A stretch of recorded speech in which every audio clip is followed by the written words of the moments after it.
Kita butuh ruang rehat di tengah rutinitas harian, juga ruang nyaman berekspresi karena realita tak selalu sejalan dengan hati.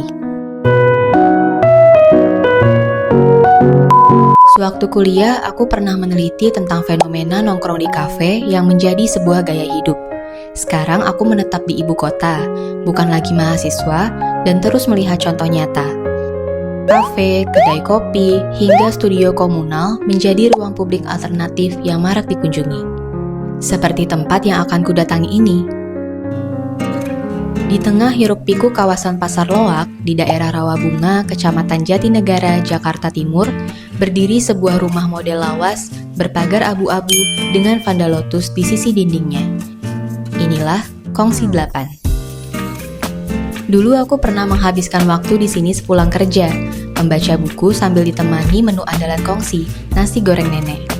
Mulanya, aku hanya seorang followers akun media sosial Kongsi yang dibuat penasaran. Seperti apa ya rasanya duduk langsung di sana? Kongsi 8 adalah toko, studio komunal, dan kantin. Tak hanya itu, Kongsi juga menjadi rumah serta wadah bagi para pengrajin, pekerja seni atau seniman untuk mengekspresikan karya, mengadakan lokakarya, dan menjual kreasi mereka. Kongsi memiliki arti perkumpulan, dan 8 adalah nomor bangunannya.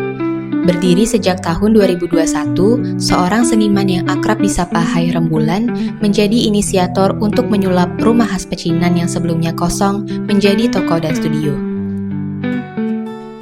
Berlandaskan sistem mutual aid, sebentuk solidaritas yang indah dalam dunia yang semakin individualistis, Kongsi 8 tidak menjadi sekedar tempat, tapi rumah bagi kebersamaan. Aku tahu dari teman-teman aku karena ini tugas teman aku mau syuting di sini. Tempatnya jadi bagus sih, lucu, kayak sederhana gitu, tapi di dalamnya tuh banyak pernak-pernik jualan.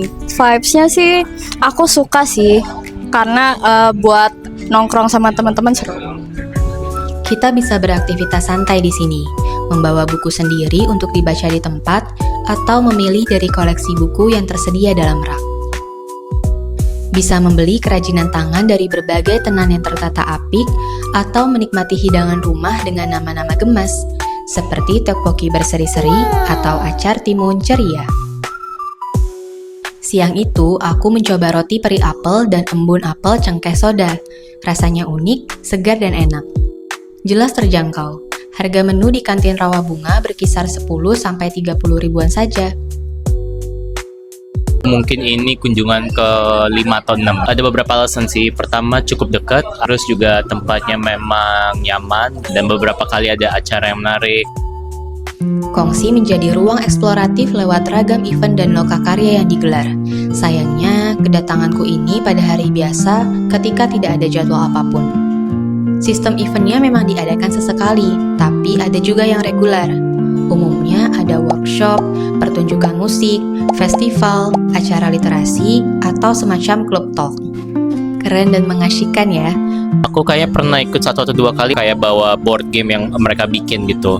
Terus kita main bersama-sama gitu sambil belajar terkait pengalaman transpuan gitu. Kongsi sangat menjunjung keamanan dan kenyamanan pengunjung loh. Selain mural yang menghias cantik dinding dan pintunya, terpampang juga peraturan yang dibingkai rapi dan tegas. Tidak boleh ada diskriminasi. Ini adalah ruang aman dan inklusif untuk semua kalangan, tak dibatasi pada usia, gender, orientasi seksual, disabilitas, suku, ras, agama, dan kepercayaan. Aku tahu bahwa ini adalah ruang yang aman gitu, jadi kayak enak aja untuk nongkrong atau bahkan istirahat atau kalau lagi mau nugas atau apa. Ada peraturannya untuk nggak mengujarkan ujaran kebencian, diskriminatif, dan mereka cukup serius tentang membuat ini sebagai ruang yang aman. Gak heran sih, menurutku atmosfer Kongsi syarat akan nilai-nilai yang digaungkan. Terbuka dan netral, suasananya hangat dan ramah. Rasanya aku bisa melihat Kongsi begitu hidup dan merangkul. Tidak hanya saat dilihat langsung, tapi juga citra dari media sosialnya. Aku suka gimana mereka selalu mempersilahkan publik untuk datang berkunjung dengan menyebutkan rumah kami. Sebagaimana rumah adalah tempat kita selalu kembali, kongsi seolah bukan sekedar menjadi ruang berkarya, tapi bangunan yang terus memanggil kita untuk menghabiskan waktu di dalamnya. Kunjungan kita ke kongsi tidak hanya bermakna rehat dari rutinitas atau menjadi produktif lewat event komunitas, tapi merupakan sebentuk dukungan kepada para seniman lokal dan memupuk nyawa bagi kongsi untuk terus hidup secara mandiri. Episode kali ini kita tutup dengan kutipan kongsi pada salah satu unggahannya. Rumah kami terbuka ringan untuk semua makhluk hidup yang ingin tenang dan senang. Sampai bertemu di video selanjutnya.